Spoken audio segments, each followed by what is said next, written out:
Hey, what's going on, everybody? Happy Monday. Welcome to another edition of Mean Streets, powered by FTN, right here on Game Plus Network. Chris Meaney hanging out with you on this Monday. Hopefully you're having a fantastic day. You had a great weekend. You are ready to dive into all the sports happening this week. We're going to continue a lot of football talk here on the show. Last week we talked wide receiver sleepers. Today I got 5 running back sleepers and then like 5 or 6 undervalued, less sexy names. Isn't that what a sleeper is anyways?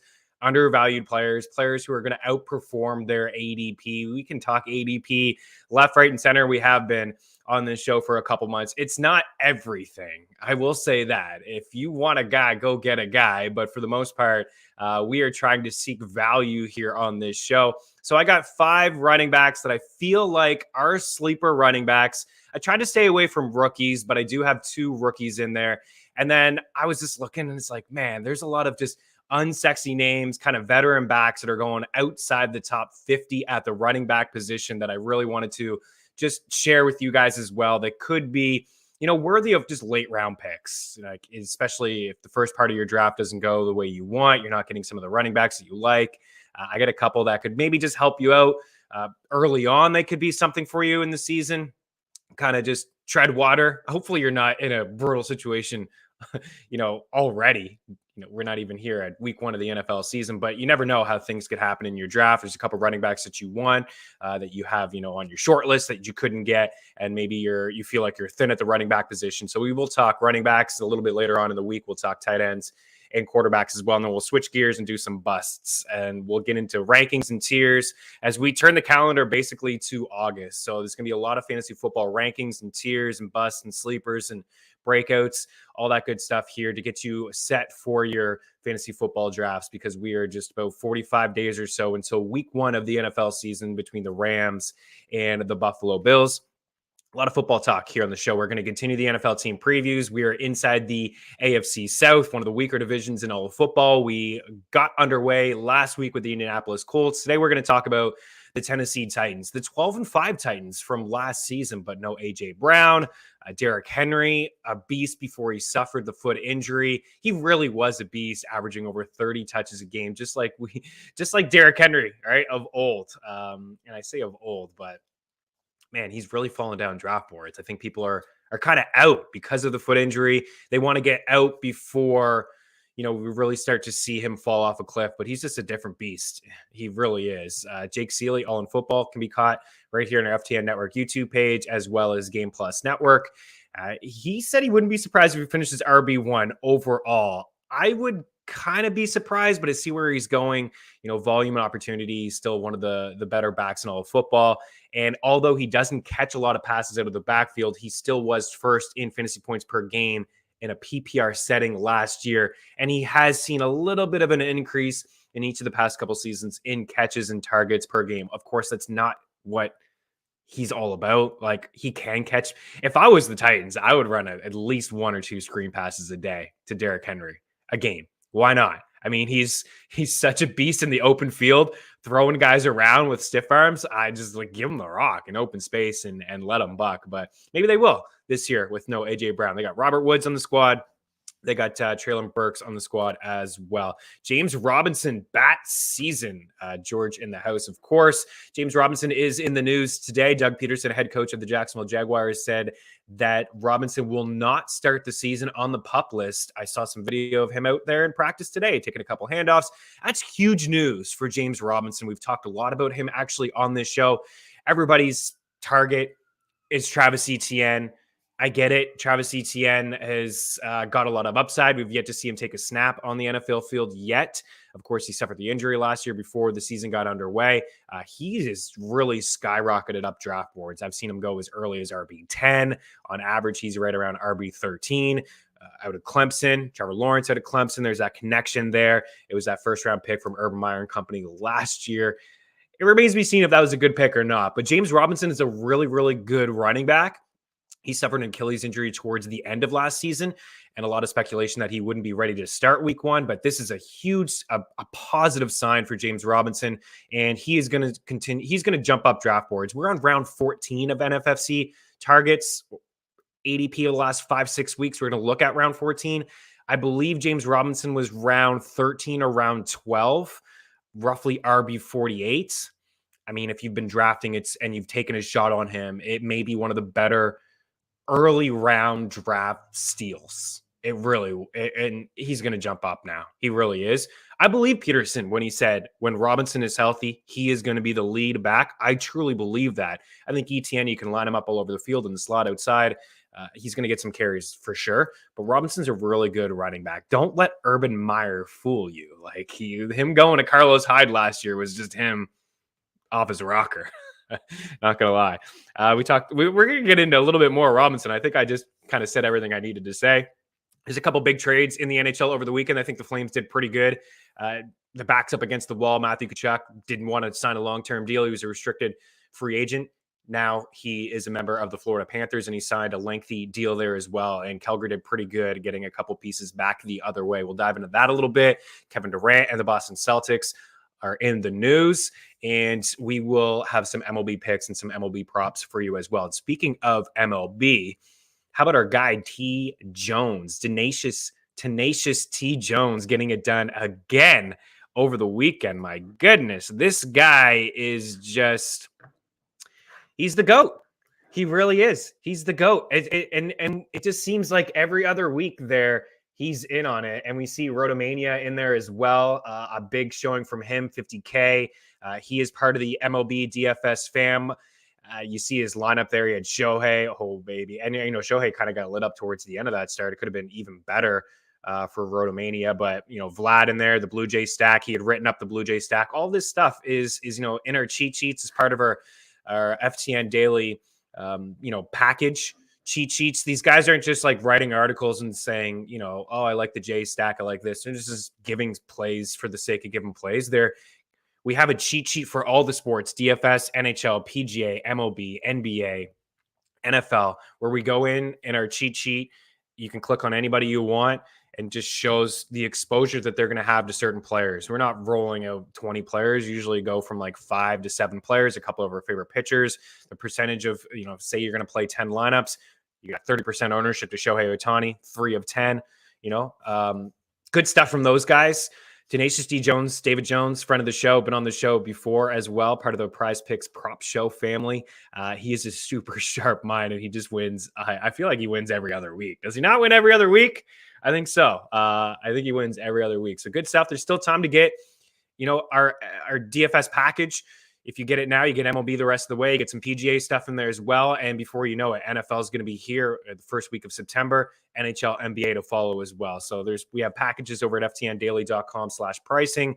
Use the promo code Meaney. Save yourself a little bit of cash, but you can get involved in all of the sports that we have to offer with that DFS package. So congrats to those guys. Congrats to the subs over at FTN that have tailed recently, and a lot of articles, a lot of content, and plus the MLB DFS show every single day to walk through the strategy and some picks, Discord channel, tools, projections. It's all included in the FTN Daily DFS package. Good stuff from T. Jones. I call him T. Tenacious D. Jones and company. Okay, we're going to take a quick break. We're going to get into some of those news items, and then we'll dive into the Titans. We'll dive into some sleeper running backs. We're going to have a lot of fantasy football talk here on the show, and we'll wrap it up with some MLB picks and some MLB props as well. I got a couple that are long shots, but I think I'm going to get 1 or 2 of them. Hang around. We'll be back.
Welcome back in. Mean Streets here live on Game Plus Network, hanging out on our FTN Network YouTube page. If you can smash the like button, you have any comments, any questions, you can certainly leave them there. Things you'd like to see on this show, any questions you have, keeper league questions, absolutely anything, you can leave them there. Always circle back on this show as well. You know, I used to do that all the time.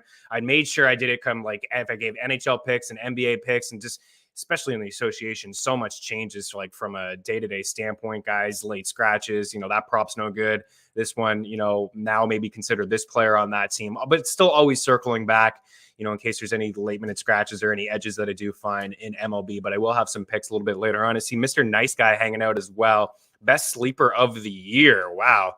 I don't know.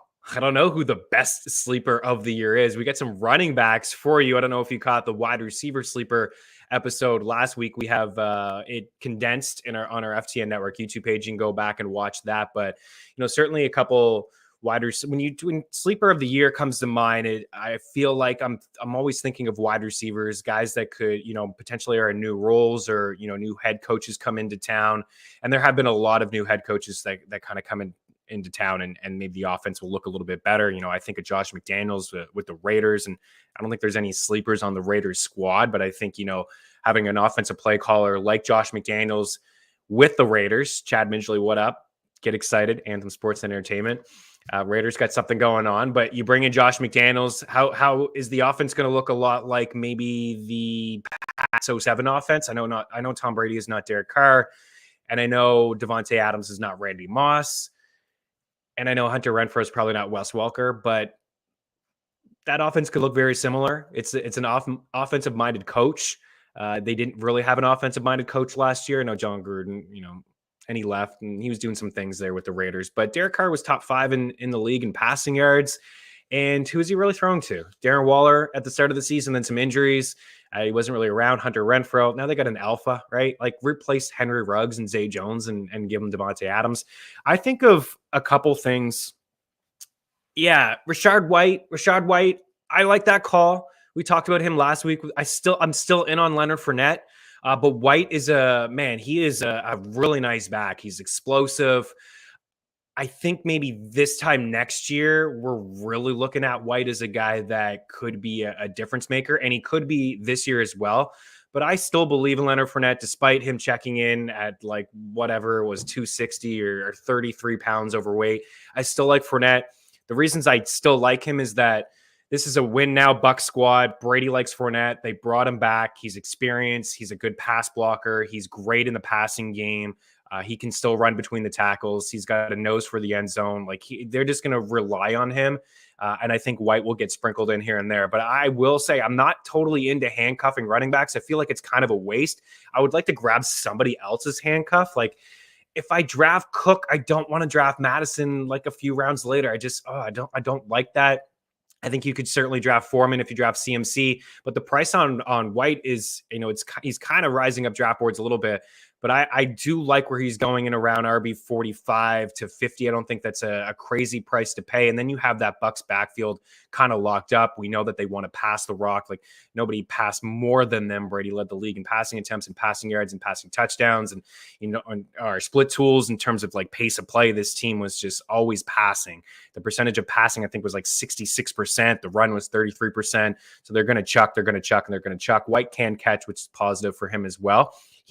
He's on my list. We'll get to some other running backs. I did leave him off. I got a couple rookie running backs there. I like KJ Osborn. We can talk about him a little bit later on when I was talking about play calling and different coaches. Kevin O'Connell leaving the Rams and going to Minnesota, where Minnesota over the past years has kind of been really run heavy and just run and use 2 wideouts. And, Justin Jefferson over 3,000 yards in his first 2 years in the NFL. And Adam Thielen's been a touchdown machine over the past couple of years, but they ran a lot of just 3 wide receiver sets in LA. Actually, nobody ran more 3 wide sets than them. I think it was right around 86%. I think we'll see that offense in LA kind of come over and be very similar in Minnesota. With great for Kirk Cousins, clearly. I mean, if we look at Justin Jefferson as maybe the Cooper Kupp role and Adam Thielen's in there as well, getting sprinkled in the offense, still a big threat inside the red zone. It has been for the past few years.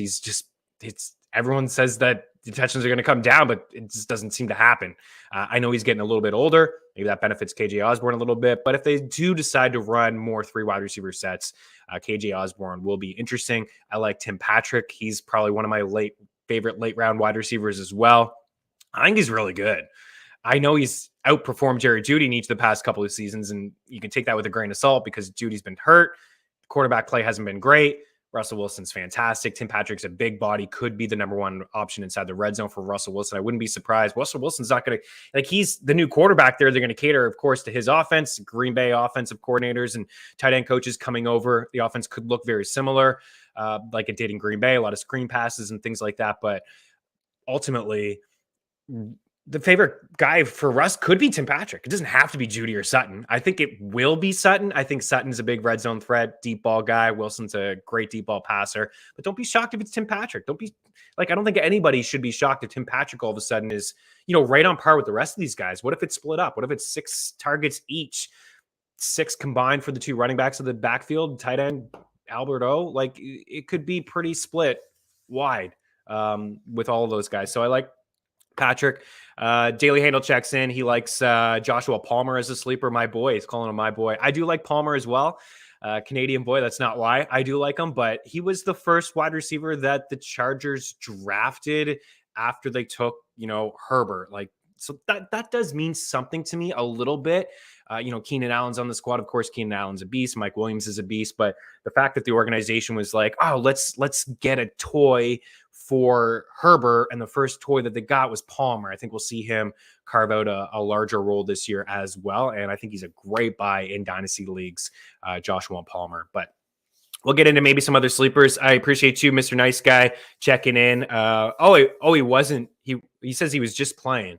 I don't know if you were serious about White being a sleeper. I think he's interesting. I think he could be. But there is a couple news items. I've really just kind of ran through the Robinson one before, but in case you're just joining now, Mr. Nice Guy and Daily Handle and anybody else, Robinson, some news out of Jacksonville Jaguars camp today that Doug Peterson said Robertson will not start the season on the PUP list. And also some of these players that have been placed on the PUP list lately, like Michael Thomas, some defensive players, it doesn't mean that they won't start the season on week 1. They could still start week 1. If they get thrown on the PUP list during the season, then they're going to miss some time. But they can be thrown on the PUP list right now, and they can still play week 1 and ready to go week 1. But the fact that, for me, Robinson, the fact that James Robinson, I almost called him Jason. I think I pretty much did call him Jason. James, the fact that he is practicing and not on the PUP list, huge. It's positive. It's huge. It's amazing news. You don't need to feel different about Travis Etienne. You could still like Etienne. I still like him as well. It's, there's a lot of running back committees across the league. Etienne can line up all over the field in the slot, out wide. There's some things that they could do with Travis Etienne, but huge news for, Robinson. The fact that he's not on that PUP list and where he's going as of right now. So I've been doing this over the past 5 weeks. As we get deeper into the season, I change the dates. I've been doing June 14th to July 25th. And, when we get into August, I'll scrap June. We'll go July 1st. So we'll keep an eye on values and guys moving up draft boards and falling down draft boards and just value on certain guys. But Robinson is a guy that we talked about last week, going on average in around round 12 as RB 48. So he's RB 47 over the last 6 weeks. NFFC high stakes leagues, people putting their real bucks down on the line. Robinson RB 47, ADP 139. The min is 59, which is very, very telling. We've talked a lot about in the show the pros and cons about drafting this early. The pros, you can find edges. People obviously have been believing that James Robinson, the potential that James Robinson could be there week 1, that he won't miss a lot of time. He suffered the Achilles injury, I believe, week 16 towards the end of last season. We saw Cam Akers come back quicker than normal.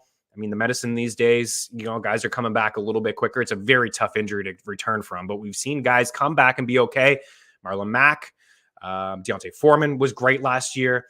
Cam Akers wasn't so efficient between the tackles because he ran up against some really tough run defenses, and ultimately he got a lot of the work and a lot of touches. So I'm not too worried about him overall. But Robinson coming back, so just in around this range, I'll just give you a little bit of a sneak peek from running back 40 to 50.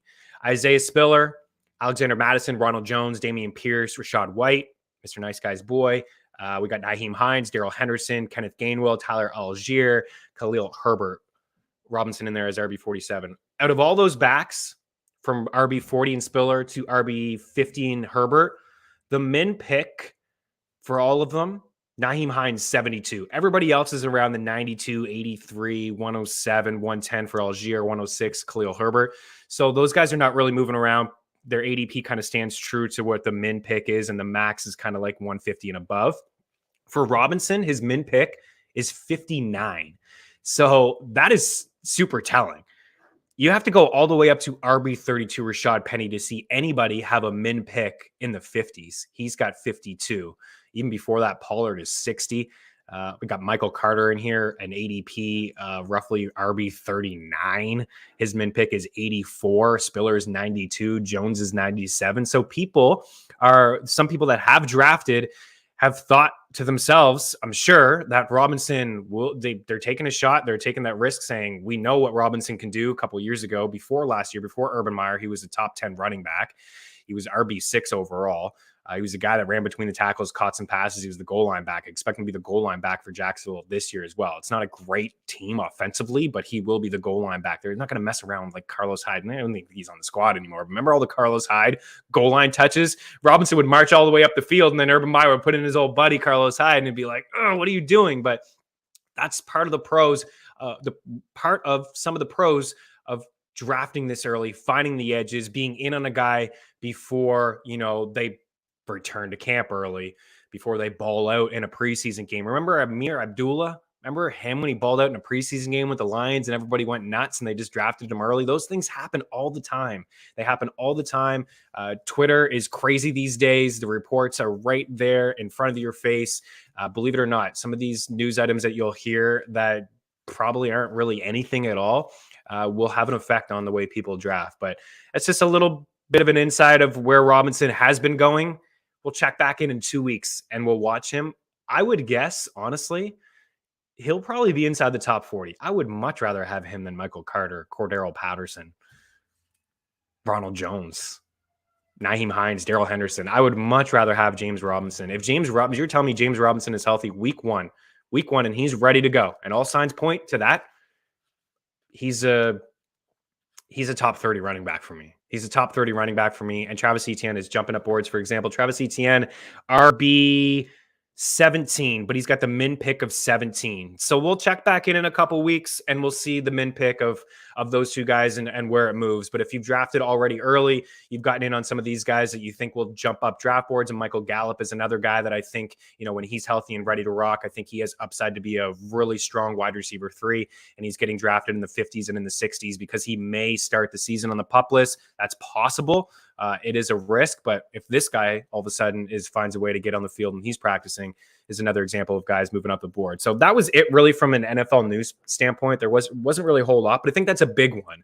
I think it's a huge one because Etienne has been one of the biggest risers. He's on a lot of people's breakouts and sleeper boards, and I understand that, and I can back that up as well. But Robinson is one of those undervalued backs as of right now.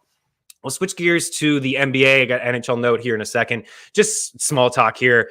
There were reports out of The Athletic that the Boston Celtics had a package in place to offer for Kevin Durant, and the Nets turned it down. It was reported that it was Derrick White, Jaylen Brown, and a pick, and the Celtics had offered that to the Nets, and the Nets said, no, thanks. We would like to have Marcus Smart part of the package as well.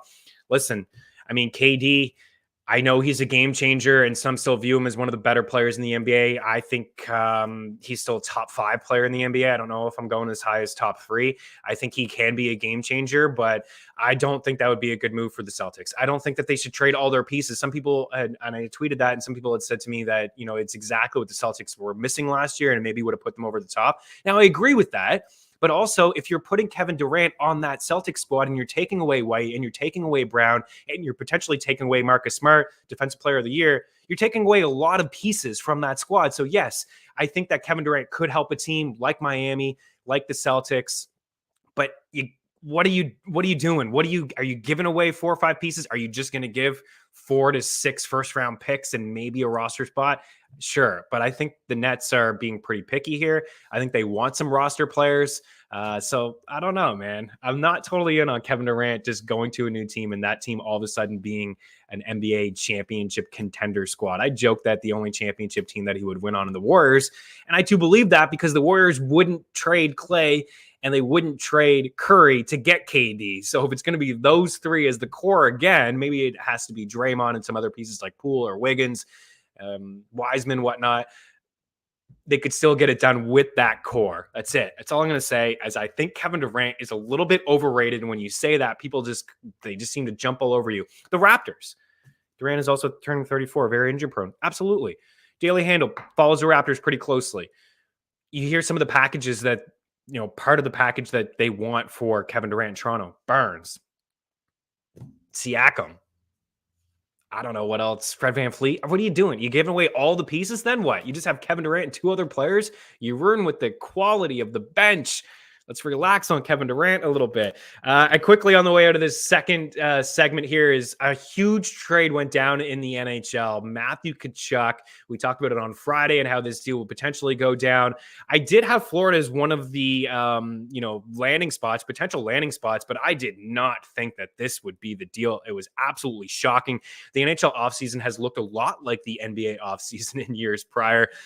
Flames traded away Matthew Tkachuk, a conditional fourth-round pick in 2025 to the Florida Panthers in exchange for Jonathan Huberdeau, who had over 100 points last year, was an absolute beast. Mackenzie Weegar, who's a really good defenseman as well. Cole Schwitt in there, and a conditional first-round pick in 2025. So a couple things. Matthew Tkachuk, 42 goals, over 100 points. He's probably going to play alongside Alexander Barkov. Maybe sometimes, he'll play along Sam Bennett.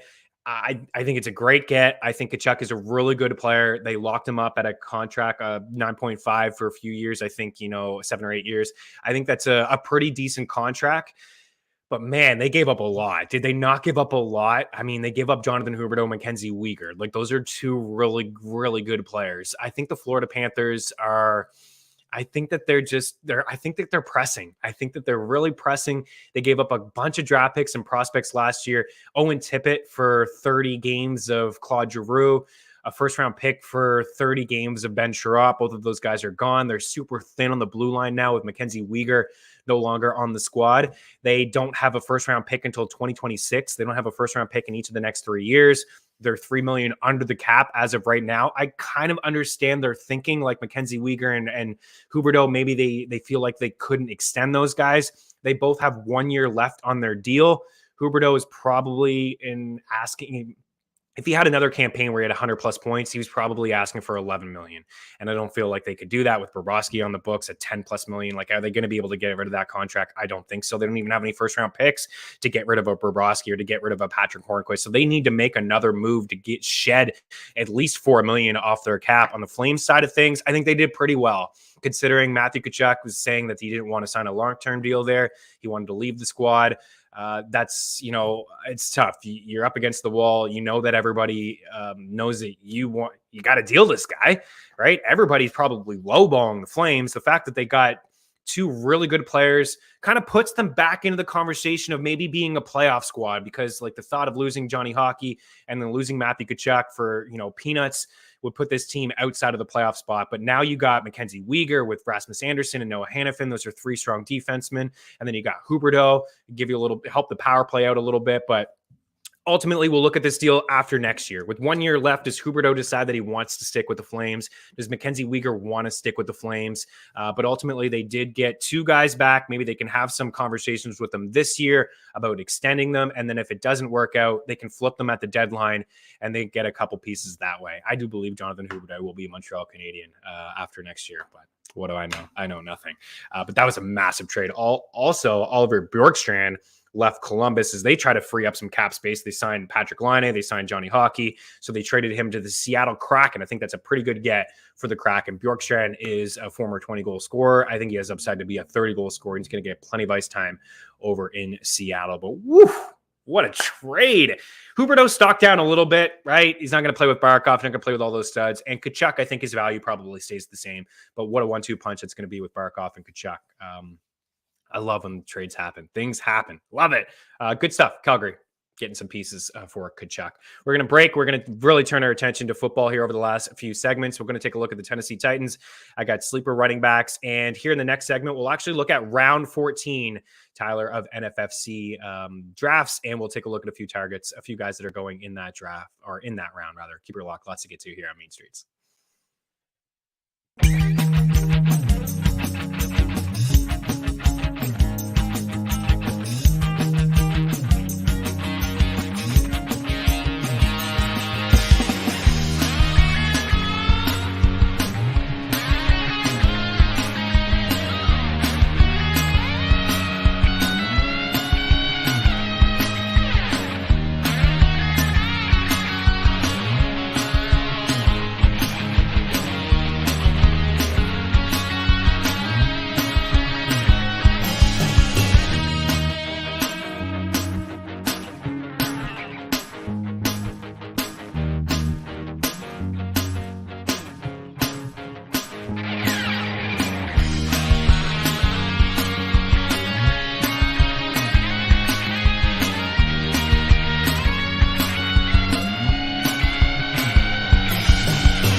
Welcome back in. Let's take a look at NFFC drafts over the last 5 weeks. Say that 5 times fast and dare you. You can't do it. You can't do it. Round 14 right here. A couple intriguing names on the board. Gus Edwards, I think, is pretty undervalued, to be honest. J.K. Dobbins, there was that back and forth. Not really a back and forth, but Ian Rappaport said, J.K. Dobbins may not be ready. Dobbins said, how dare you? I'm going to be ready. I'm going to do everything I can kind of be ready for week 1. But even still, like Gus Edwards, it's a run-first offense. He's going to be sprinkled in. As long as he's healthy and ready to go, I think he's a pretty decent target in there. Jamal Williams, as your last pick, Swift has looked really good in each of his first 2 seasons in the NFL, but he has suffered injuries in both of those seasons. Jamal Williams behind what is, in my opinion, a top 10 offensive line in football in Detroit. And, they brought in some weapons, of course, DJ Chark and Jamison Williams. And, I think Goff could actually be a decent quarterback in super flex leagues. I think the offense will be much improved this year. I think he's worth a shot. Davis Price, I think, is absolutely worth a shot. He's probably one of my favorite targets in this spot, round 3. Pick from San Fran. There's been a lot of round 3 busts in the NFL draft. CJ Prosise comes to mind. Trey Sermon last year comes to mind for sure, but nobody should be shocked if Davis Price was the guy at some point for Kyle Shanahan. He loves to ride the hot hand. I do like Elijah Mitchell. I think he's a really good value in drafts as well, as a guy that's probably going to get anywhere from 16 to 20 touches out of the backfield. But it could be Davis Price season. We could see him. I think at this point in your draft, you're really just kind of shooting for upside, and I think he brings that to the table. Jameis Winston could be, I think we could be talking about him as like a single quarterback, top 12, top 15 quarterback. He's roughly going around quarterback 20 in NFFC high stakes leagues, best ball leagues, underdog included as well. He's got a ton of weapons around him. We talked about the Saints last week. He didn't really throw the ball as much as what we were used to seeing, go back to his season in Tampa, where he had a ton of picks, but he also had a ton of touchdowns, and he threw the ball about 40 times per game. He threw it around 20 times per game last year with the Saints. No Sean Payton. Hopefully for him, Michael Thomas is ready to go. Chris Olave, Jarvis Landry. There's a lot of really good weapons in New Orleans where he could maybe, be something, be a top 15 quarterback. I think the Saints are a really good stack in best ball formats because of the price and all their players pretty cheap in there. Tyler Higbee, no thanks. Gerald Everett, I think, is okay. I think he's an okay target. Cook is gone. He showed up last year at moments with Russell Wilson and the Seahawks. I think, if you're waiting it out at the tight end position, Gerald Everett and David Njoku, I think are pretty decent targets at this point of your draft. If you missed out on a Cole Kmet or an Irv Smith that you wanted to get, like that next breakout tight end, I think, leaving your draft with Everett and Njoku, I think it's okay. I think it's fine. Brian Robinson I view Antonio Gibson as a bust. I don't think he's a true bell cow back. I don't think he's got the body type to be, a back that gets, 300, 250 carries. We saw some injuries from him last year. He got a lot of goal line work. I think Robinson can come in and take some of that goal line work. They brought back JD McKissick. McKissick's involved, on the third down and 2-minute drills. That was the case last year. And when we talked about McKissick last week, we mentioned that I think there was like 3 running backs or 4 running backs have more catches than him over the last 3 years. Like, he has been involved. He's a really good pass catcher, and they brought him back for a reason. I'm not on Evan Ingram. I'm just not doing it. I think it's a good buy low for the Jags. Why not? But no thanks for me. Deontay Foreman, I think, we touched on him earlier just quickly. I think if you draft CMC first, second overall, why not, right? I like Foreman as a handcuff. Yeah, absolutely. I think this is a good call by you, Daily Handle. I think he's probably the number one handcuff in the game. Maybe Madison is right there with him. There's no question. And Foreman, we saw a really good sample of Foreman last year with the Titans, filling in for Derrick Henry when he suffered the injury. He was really, really strong for the Tennessee Titans, running between the tackles. A guy that has come back from Achilles injury. That seems to be the topic of this show with James Robinson in there, and we mentioned Cam Akers as well. Marlon Mack, I think, is a pretty good value as well. I'm in on Dameon Pierce. I just feel like there's an opportunity at this point of your draft. Like Pierce, if you miss it on Pierce, I think he's a good target as well. Only Rex Burkhead in the backfield. The offensive line is not awful. It's not atrocious. And Davis Mills did okay last year. There's just an opportunity for touches. And there was a game last year where they gave Rex Burkhead like 20 some odd carries. That could be the case for Marlon Mack. He's got a 1,000-yard campaign on his resume. Another guy coming back from an Achilles injury a couple years ago. I think he's a decent target in around that range as well. But the guy that I wanted to bring my attention to, and I'm not breaking any news here, is KJ Osborn. And I don't need to get into it too much. If you've been following along here on this show or last week, I talked a lot about his usage last year at the start of games, at the start of, second halves. To me, that's very telling for a coaching staff. It's just to kind of game plan in around him. And now they have a new coaching staff in Kevin O'Connell, who was the offensive coordinator for the Rams last year. He ran wide receiver 3 sets. LA did rather more than any team in the league. And I double checked. It's 87% that they ran 3 wide receiver sets. So that's great news for KJ Osborn to maybe be more pass friendly as in years past, with Zimmer and defensive minded coach in there. And who knows, like I believe in Adam Thielen. I think he could, bounce back, and, we're getting a decent value on him because of the injury. And last year, you see the note there that Osborn scored 5 touchdowns in his final 6 games last year and averaged 13 fantasy points per game in a full point setting. But ultimately, he did benefit from Thielen suffering that injury. But at the flip side, Thielen, he's a little bit older, and who knows? I think he's going to be bounced back. But if he doesn't bounce back, all of a sudden, like KJ Osborn, if Thielen suffered another injury, KJ Osborn as the number 2 inside this offense would be a wide receiver 4 for me. But he finishes wide receiver 40. We're getting him around wide receiver 68, mid-60s, decent ADOT in there. More room to grow in year number 3 for KJ Osborn. We are going to wrap up and talk about the Tennessee Titans. Not a lot of weapons there to talk about, but we will address Robert Woods, Treylon Burks, and of course, Derrick Henry starting to fall down draft boards. I'll tell you where he's going over the past couple weeks next here on Game Plus Network.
Welcome back in. Let's take a look at the Tennessee Titans. Last year, 12-5. They beat some really good teams last year. San Fran, Arizona. They spanked Kansas City. Remember that? 27-3. Everyone was like, what's wrong with the Chiefs? But nobody was giving credit to the Tennessee Titans. They also beat the Bills last year. I think they beat the Bills in back-to-back seasons. They've beaten some really good teams over the past couple of seasons. But you see their win total is nowhere near that 12 mark, right? 9.5. You can get 8.5. To go over 8.5 is juice. To go under 9.5 is juice. I kind of view them as like an 8-win team. Plus 170 to win the AFC South. I think that's a decent shot if you're looking for a team at plus money that could win in the division. This is probably one of those teams that could do it at plus 170. 18-1 to win the AFC, and then also 35-1 to win the Super Bowl. Let's transition over to some of their weapons, Tyler. Of course, it's Derrick Henry right up at the top, right? I mean, he's the guy, RB6, ADP 9. He's really fallen down draft boards, though. RB6, I've seen him go in drafts in the second round. When I did that cut line draft for NFFC Best Ball, I saw him go mid-second. I was like, whoa, I was kind of shocked to see that. But then, the guys I was doing the draft with said that had been the trend. So his min pick, NFFC over the last 6 weeks, number 1.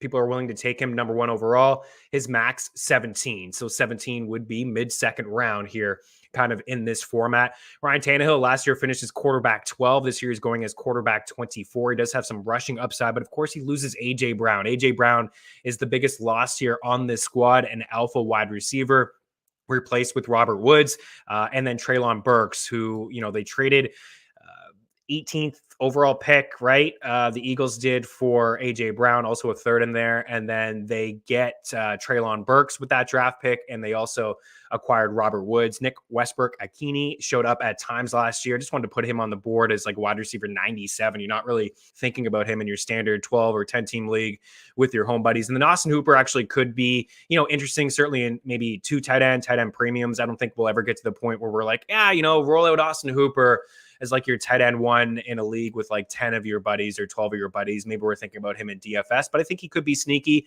I think he goes to a little bit of a better situation from Cleveland to Tennessee. It's still a run-first offense in Tennessee like Cleveland was, but there was a lot of just moving pieces, Harrison Bryant and David Njoku along with Hooper. So really it's kind of just Hooper there in Tennessee.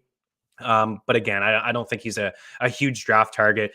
Look at the neck side by side. Robert Woods, Treylon Burks, wide receiver 45, wide receiver 46, right? You kind of have to make a decision what you want to do. What do you want to go with the young buck who you've never seen in the NFL before, and Treylon Burks, so they draft in the first round.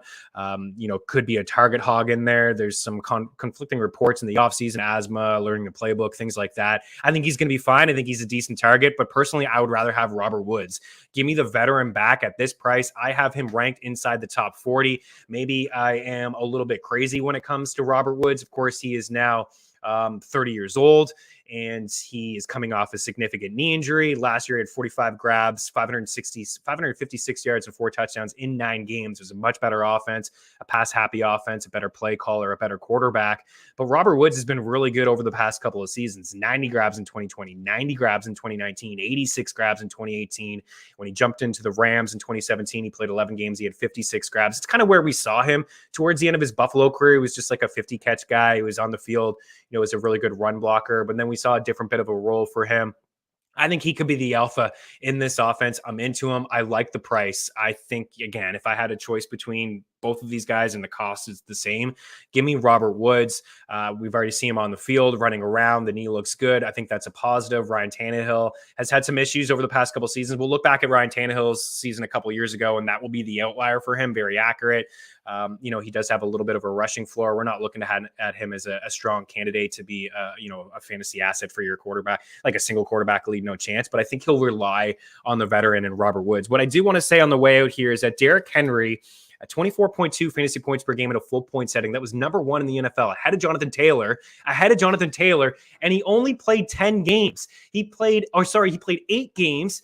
He was just shy of 1,000 yards. He had 10 touchdowns. My goodness, this guy, he averaged 27 attempts per game on the ground over a full season. That's 465 attempts.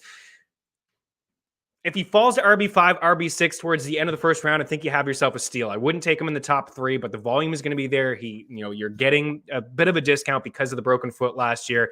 The offense is still going to run through him. He's still an absolute beast. And he's been catching more passes to the backfield, 15, 18, 19. He had 18 last year in 8 games. It doesn't seem like a whole lot, but you go 18 over a full course of the season, that's roughly 25 to 30 added element for a guy that is going to touch the ball at least 22, 23 times a game on the ground. I think he's a pretty decent value. But the Colts win that division. It's the Colts division. The Titans miss the playoffs. I think they struggle without A.J. Brown. Next up, I got a bunch of wide receiver sleepers for you here on Game Plus Network. Keep her locked.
Welcome back in. Going to talk a lot about running backs here in this next segment. I got some sleepers, some guys that I think could be, game changers in your fantasy football leagues, and other guys that I feel like are less sexy, but just undervalued. So a lot of running backs, and that's really what a sleeper is, isn't it? A sleeper could be just somebody who you feel will outdo their draft price. I mean, heck, it could be A.J. Dillon. A.J. Dillon going around RB 20, 24, 25. Like, I feel like that guy could be a little undervalued. I think Miles Sanders, honestly, is a little bit undervalued as well. Is he a sleeper? I mean, I'll let you make that decision, but ultimately I think a sleeper is somebody that will outperform their current ADP. So I got a few names here for you. I'm going to start with Tyler Algier of the Atlanta Falcons. So Algier last year, 276 carries, 1,600 yards, 23 touchdowns. He caught 28 passes. The reason I like him, he's a big body running back. And I don't feel like they have a running back, an actual prototypical running back on their squad. Cordell Patterson was really good last season. He was great. I mean, he really was. But the carries started to come down towards the end of last season. The quarterback play is not going to be as strong. Matt Ryan's not there. Will Ritter or Marcus Mariota be able to find him? The offense may change a little bit. I don't think he's going to be the goal line back. Damian Williams is not a guy that can run between the tackles really either. So Algier could actually find himself in a pretty big role. Out of all the rookie running backs, he's probably in the best landing spot for a guy that could maybe get 15 carries a game. Atlanta's not going to score a lot of points, but he could get the goal line work there. We already told you he caught 28 passes is not like significant number, but he can catch a couple balls into the backfield as well. So for where he's going around RB 45, 46, I think he makes for a pretty good target. The other guy that I had on that list is a rookie in James Cook. So Buffalo just really hasn't had a back that can catch it to the backfield, like Singletary here and there. Zach Moss is a bust. Didn't really work out. They tried to get J.D. McKissick. It looked like they had him, and then he went back to Washington. This is a second-round pick that the Bills spent on James Cook, brother of Dalvin. He can catch the ball to the backfield. He can be a game changer. He can run between the tackles, turn a 5-yard run into a 18-yard run run, things like that. Having this added element to this Buffalo Bills offense, I think, is significant. And they haven't really had that, like I said. So they want this clearly. McKissick didn't work out. Spending that second round pick on James Cook, I think he makes for a strong target, even in, half point settings, but certainly in a full point PPR league. I think not bad. And he's going around RB 37. So he's a little bit more expensive than Algier, but I think he's still a really strong target. And then some of these other running backs on the board here, Khalil Herbert. There's been a lot of talk of what the Chicago Bears did in the offseason in the draft for Justin Fields, and what they did was absolutely nothing. Khalil Herbert last year had some moments when David Montgomery was hurt. I think this is going to be closer to a committee than a lot of people think. I think Montgomery's a really good running back as well, but I think they're going to have a lot of zone reads, outside runs in Chicago, a new regime. It's going to be a run-first squad. I know that Justin Fields likes to run and call his own number as well, but Herbert is going to be sprinkled into this offense, and we already saw what it could look like if Dave Montgomery is out and not playing. And what it looks like is a guy that could look at the stretch. He had 18 carries against Las Vegas in week 5, 19 in week 6, 18 in week 7, 23 in week 8. And he topped 75 yards, 72 yards in all of those. He hit the Central American one game, and he had 97 yards in another game. And he caught 8 passes over that span as well, in that 4-game span. I think he's a really good target. Jerick McKinnon and Darrell Williams, these guys that you can just take towards the end of your draft. That's it. Jerick McKinnon actually led the Chiefs in the playoffs in terms of yards. He was catching balls out of the backfield. Ronald Jones was brought in. He's not a pass catcher. They probably don't view CEH as a pass catcher either. McKinnon could catch a bunch of balls out of the backfield. And the same thing with Darrell Williams, 1 L, 2 Rs, could maybe take that Chase Edmonds role in Arizona. James Conner, I think, is due for some touchdown regression. He wasn't great between the tackles. I don't think Williams will be that type of back either. But if he's going to get in this offense, no DeAndre Hopkins for the first 6 weeks. AJ Green a little bit older. I think Darrell Williams can step in and have just a little bit more than a third down role as well. We're short on time, so we're going to save those undervalued running backs for tomorrow. Again, they weren't sexy names, but a couple backs that I think could help you out towards the end of your draft. I got MLB picks to round out Meat Streets.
Welcome back in. A ton of action around the diamond here. I got a few MLB picks and some props around out Mean Streets. Let's start here with Jake Odorizzi over 4.5 strikeouts. Getting this at plus money here. A matchup against the Oakland Athletics. He's actually, his last 2 starts came against the Oakland Athletics. He racked up 12 strikeouts in those 2 outings, and he tossed 12 1/3 innings. He only has 36 strikeouts in 48 innings, but the A's rank 8th in strikeout rate overall at 23.4% and 7th against right-handed pitching, just a little bit higher at 23.8%. They also check in with the second lowest WOBA, WRC plus against right-handed pitching this season, and they just ranked dead last in WOBA on base percentage and OPS overall. So give me Jake Odorizzi over 4.5 strikeouts. A couple other picks here that I like to round out the show. Following with the Astros, I like them to score 5 runs here today, and I like them on the run line at -1.5. They're going to see pitches from Adam Oller of the Athletics. In his last start against the Astros, he only lasted 4 1/3. He gave up 6 hits, 3 earned runs, 2 homers. He's got a 5.93 K per 9 and a 6.26 walks per 9. So he's walking more guys than he is striking out, and he's got an 8.56 ERA. Nick Lodolo in there. Lodolo is a nice little rookie. He's got some strikeout upside. He's cleared this number in 3 of his past 5 starts. He has 38 punchouts in 26 innings up against Miami. They have the highest strikeout rate in all of baseball at 27% against Southpaws. Benintendi in there, stolen base against Noah Syndergaard. And then my upset would be the Colorado Rockies. You're going to see pitches from a lefty here on the hill for Milwaukee, and they are one of the better teams against lefties, actually. They check in with the second best WOBA against left-handed pitching. Good luck around the diamond. We'll talk to you soon. Cheers.